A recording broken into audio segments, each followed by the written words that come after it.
शनाज बोलती पई शाद मान इच्छू मेरी बच्ची सोनिया ना होंदे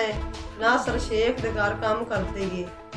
उन्हें गलिया वजा नसीर टेलर ने उनके को कपड़े जाके ले आ कपड़े सीने वाले वो कपड़े लेन गई है बच्ची मेरे अंदर डक लिया कुंडी मार ली है मेरी बच्ची ना जना किया सो जना करके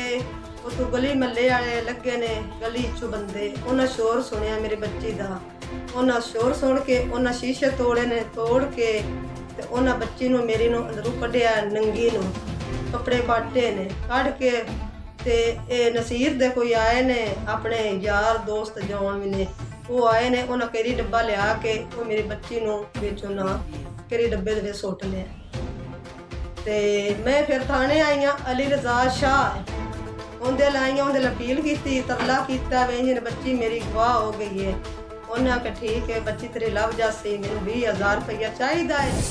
मैनू दे ते बच्ची तेन मैं लभ देना मैं आख्या मैं गरीब हाँ लोगों के घर काम करनी है मेरे को पैसा कोई नहीं 2 महीने हो गए ने ते बच्ची मेरी नहीं भी लभ कर देंदे ते मेरे अगे सारे अगे अपील है अल्लाह वास्ते खुदा दा वास्ता है DPO उनके अगे अर्ज कर रही हाँ मेरी बच्ची मैनू लभ दिओ ते इमरान खान सारे जितने भी आए हो मैं उन्हें अगे अपील भी करनी है खुदा दा वास्ते मेरी बच्ची लभ दिओ ते बच्ची नहीं मैनू लभ कर देंदे।